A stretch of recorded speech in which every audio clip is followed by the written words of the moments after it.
Assalamualaikum warahmatullahi wabarakatuh. Dan salam sejahtera, salam keluarga Malaysia. Salam kemerdekaan ke-65. Merdeka! Merdeka! Merdeka! Merdeka!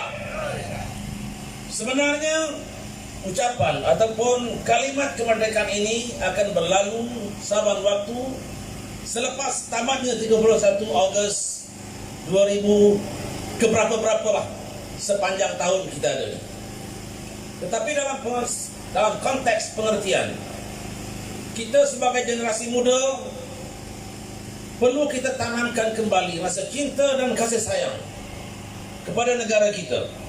Sebagai contohnya, sepanjang pengembaraan saya lah berkelana ke sudah 49 buah negara, saya berjalan, saya bermusafir, dan saya dapati benarlah kata-kata umat Melayu mengatakan hujan emas negeri orang, hujan batu negeri sendiri. Saya merasakan menjadi anak Malaysia. Saya cukup berbangga menjadi anak Malaysia. Sebab apa boleh buat, ini tanah tumpah darah kita. Namun dalam konteks kita merayakan kemerdekaan saban tahun, kita perlu ingat jasa-jasa dan pengorbanan para perwira tanah air terhadap bumi pertiwi ini, terhadap bumi ibu pertiwi ini. Bukan mudah untuk kita berada di tempat sekarang ini kita berada, yaitu dengan pembangunan dan kejayaan dalam negara kita. Kalau sekiranya tidak ada pengorbanan yang dibuat oleh orang-orang terdahulu, kita lihat bagaimana sesebuah negara lain yang mendapat kemerdekaan, sudah tentu ada darah yang mengalir, sudah tentu ada nyawa yang melayang, sudah tentu banyak pengorbanan yang tidak akan kita boleh lupakan. Sehingga suami kehilangan istri, yang mungkin istrinya jadi tentera. Tetapi kalau istri pula akan kehilangan suami, yang mananya suaminya jadi tentera. Persoalannya, bagaimana kita menghormati kemerdekaan ini adalah cara kita menyayangi negara kita. Dan kita lihat rakyat-rakyat kecil tahu untuk menilai dan menghargai pengorbanan apa itu kemerdekaan. Akan tetapi sayangnya ada juga segelintir para pimpinan kita juga, bukan semua saya katakan, lupa akan jasa dan pengorbanan kepada apa yang sepatutnya disumbangkan kepada negara, malah menjadi ratahan, malah menjadi daging busuk untuk dia makan. Apa maksudnya? Kalau kita sebagai pemimpin utamakan masyarakat umum, rakyat umum berbanding kepentingan pribadi, lantas kita melihat apa yang berlaku. Apa yang berlaku adalah mereka lebih mendahului kepentingan pribadi berbanding kepentingan umum. Walaupun ini tidak semua, tetapi cukuplah dengan segelintir yang melakukan perkara sedemikian akan merobek-robekkan prinsip dan jiwa kemerdekaan dalam negara kita. Dan inikah yang bakal kita tampilkan kepada generasi-generasi muda mendatang. Kalau ini yang bakal kita tampilkan kepada generasi muda mendatang, maka jangan hairanlah perkataan kemerdekaan ataupun peristiwa kemerdekaan tanggal 31 Agustus setiap tahun akan menjadi sirna, akan menjadi sebuah acara yang disambutkan secara tahunan, tetapi implikasinya terhadap jiwa anak-anak muda akan menjadi seperti kekontangan. Tidak akan kita rasa sayang yang melebih-lebih. Dalilnya apa? Kalau kita perhatikan hari ini, bagaimana lunturnya semangat anak-anak muda kita untuk berkhidmat kepada negara.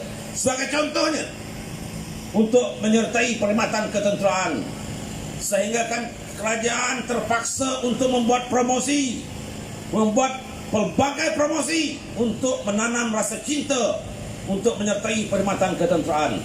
Sebab apa? Sebab negara kita telah mengecapi kemerdekaan dengan mudah.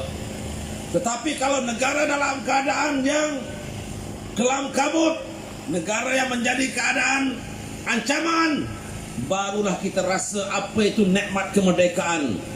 Nikmat kemerdekaan yang kita kacapi pada hari ini adalah mungkin hasil daripada jerit perih yang kita tidak pernah lihat di depan mata kita. Bagaimana terkorbannya para perwira kita di saat di medan tempur, di perbatasan negara. Dan ini menjadikan kita rasa kurang cinta kepada negara. Cukuplah kalau mungkin kita melihat tubuh negara semata-mata. Kita lihat tubuh negara semata-mata, itu barangkali buktinya kurang cukup untuk kita menanam rasa cinta kepada tanah air kita. Tentang pengorbanan pasukan-pasukan perwira tanah air kita terhadap negara kita ini. Tapi yakin dan percayalah hari ini, kalau dulu kita hadapi musuh secara gerila dalam hutan, tetapi hari ini kita kena tahu bahawa musuh-musuh itu barangkali terwujud dalam era urbanisasi, era perbandaran. Kita masih lagi ada musuh yang kita tidak nampak. Ini sudah pasti akan memberi satu cabaran baru terhadap kita untuk kita membawa terus elemen kemerdekaan dalam negara kita. Untuk itu, marilah sama-sama kita warga Malaysia menanamkan rasa cinta kepada negara kita dengan kita menyertai. Contoh macam NGO yang dibawa oleh Ayahanda Abdul Rani ini. Macam Ayahanda sebut tadi, kita bukan nak lawan kerajaan. Kita nak minta tempat ni pun nak buat peristiwa sambutan kemerdekaan pun nak disaman. Sepatutnya pihak berkuasa malu. Kita tak minta bajetnya pun begitu Haji Randi. Tapi sudah kadang-kadang penjawat-penjawat dalam kerajaan yang baru ini masih mentah dalam menilai apa itu kawan, apa itu lawan. Setiap warga negara mempunyai hak untuk menyatakan rasa cinta dan kasih sayangnya kepada sesebuah negara. Sementara lagi kalau minta bajet barangkali tak dapat. Tetapi barangkali alhamdulillah pemimpinnya yang berhormat Datuk KJ pun sahabat lama saya juga, kan? Datuk Kamaldin Jaafar, beliau merupakan pensyarah. Sebab itu otak dia matang, pemikiran dia matang. Pegawai-pegawai kerajaan yang ada hari ini, mereka dapat sesuatu nikmat dengan mudah.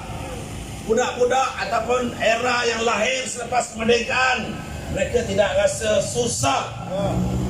Tetapi yang berhormat Datuk KJ, macam Ayah Randi sebut, kita tidak fokus dan tidak condong ke mana-mana pemikiran aliran mazhab politik. Tetapi cukuplah perhimpunan pada hari ini adalah untuk kita memberi inspirasi dan aspirasi kepada generasi muda, untuk kita menyatakan rasa cinta dan kasih kita kepada negara kita.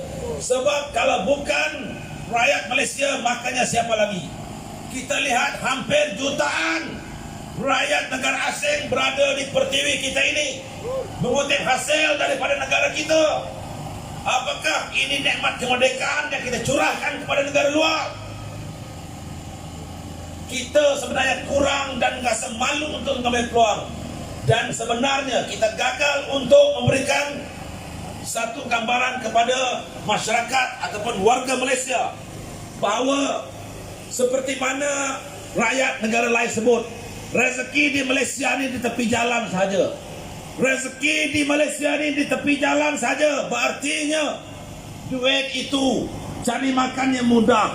Tetapi oleh kerana kita terlalu memilih dalam soal mencari pekerjaan, maka kita telah biarkan rezeki kita, hasil kekayaan negara kita dikutip oleh orang lain daripada negara kita. Ini bukan berarti kita rasa kekurangan dan kita rasa dengki, tetapi kekayaan ini sepatutnya kita kongsi dengan warga negara kita terlebih dahulu, tetapi ianya telah diambil oleh orang lain.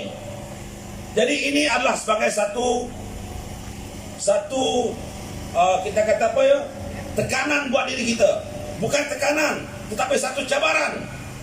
Satu yang kita perlu lihat. Ini Ayanda Rani ya. Rakyat Malaysia, saya perhatikan ramai yang menjadi tenaga kerja di luar, tetapi kesemuanya profesionalisme. Orang-orang profesional, mereka bekerja di luar negara sebagai doktor, engineer. Mereka tidak mau pulang ke Malaysia. Sebab apa? Tangga gaji mereka jauh lebih tinggi daripada negara kita. Dan ini mereka terlupa bahawa bumi inilah yang telah mendidik, yang telah membesarkan mereka untuk menjadi orang yang berguna. Tetapi sayangnya mereka telah menabur baki ke negara lain, dan kerajaan telah terpaksa membuat satu program untuk mereka kembali ke tanah air, dan kita terpaksa membayar harga mahal untuk mereka menyumbang kepada tanah air ini. Itu bukan keikhlasan namanya. Kalau ikut, saya sendiri pun pernah mendapat tawaran di Abu Dhabi, pernah mendapat tawaran di United Arab Emirates dan juga Arab Saudi. Tetapi bukan sebab saya sayangkan family untuk tinggal, tapi kata-kata saya ini saya sematkan seperti mana yang saya sebut di awal tadi. Hujan emas negeri orang, hujan batu negeri sendiri. Katakanlah saya berada di Abu Dhabi ataupun United Arab Emirates dan Arab Saudi, mungkin saya boleh kaya lah, tetapi kepuasan untuk berada, untuk menyumbang ke negeri sendiri. Contohlah, di Malaysia, selain daripada kerja rasmi saya lah, saya menjadi penasihat kepada 17 organisasi NGO. 17 organisasi. Saya tidak kata saya bagus, tapi setidak-tidaknya saya boleh menyumbang apa yang saya termampu. Jadi kalau kita hari ini, tak usahlah kita bercerita tentang mereka yang mendapat kekayaan di luar, gaji mahal, ditawar dengan harga mahal, tetapi akhirnya mereka menyumbang ke negara lain. Inikah cara mereka membayar harga kemerdekaan yang kita telah perolehi dengan susah payah, dengan jerit perih, sehingga ramai anak-anak watan kita menjadi syahid, menjadi korban akibat daripada mempertahankan bumi pertiwi ini. Inikah caranya? Tapi biarlah kita, bagaimanapun kesulitan kita, biarlah kita hadapi di negara tumpah darah kita ini. Sebab kalau kita tidak memuliakan kemerdekaan tanah air kita, maka siapa lagi? Adakah kita mengharap Bangladesh yang bekerja di Malaysia? Adapun kita mengharap bangsa-bangsa lain ataupun orang-orang negara lain yang bekerja di Malaysia? Barangkali itu tidak timbul sama sekali. Mereka hanya di sini sebagai orang yang bekerja, cari makan, bawa balik hasil negara kita ke negara mereka. Adakah kita rasa ini adil? Memang tidak adil. Tetapi apa boleh buat? Rakyat negara kita tidak menghargai kemerdekaan. Sepatutnya negara kita telah merdeka, apapun pekerjaan, apapun tugasan yang kita ada, kita lakukan. Barulah tidak ada konsep di mana kerja-kerja yang sepatutnya dijalankan oleh rakyat Malaysia terjatuh ke tangan rakyat negara asing.